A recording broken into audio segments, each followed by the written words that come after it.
What is it? Reciprocal Reciprocal inhibition? inhibition. Okay.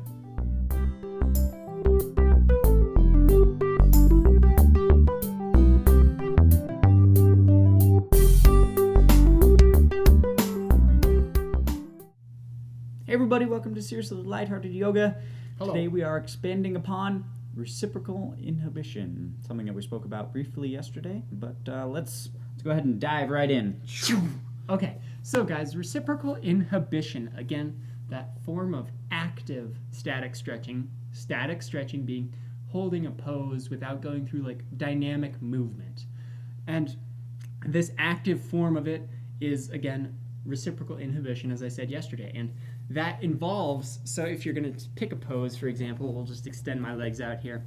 But reciprocal inhibition is the idea that you're kind of activating the antagonistic muscles to the one that you're trying to stretch.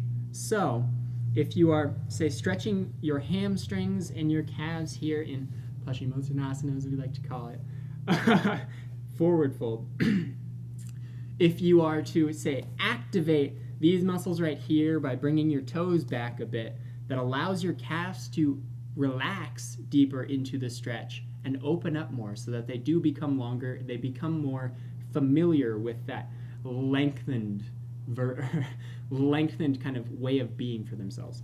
And if you are to, again, here, activate the quads, which are on the opposite side of your hamstrings also release and do kind of relax and lengthen again. So that is what we're going for in stretching, is kind of that lengthening of the muscle gently as well as we can.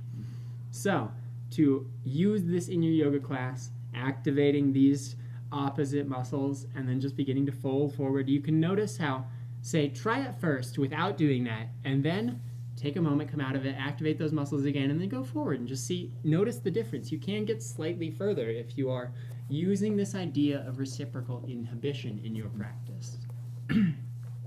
That being said, whenever you are kind of facilitating a stretch in some way with some sort of activation, always be careful, because it does put a little bit of extra strain on your joints and things, which we're going to talk about later. But for now, just notice how your body feels and take it slow.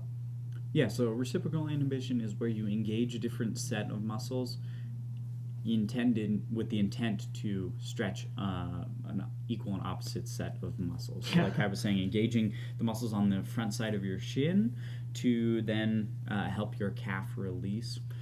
There's all sorts of motions that you do where this is happening, and this is the reciprocal inhibition sort of activation of your stretching kind of regimen. So yeah, if you remember, we did a video on contracting and releasing. It's kind of that idea right there. One side contracts, the other side releases. That's how it works. yeah. So give somebody a high five. Woo! And contract and release.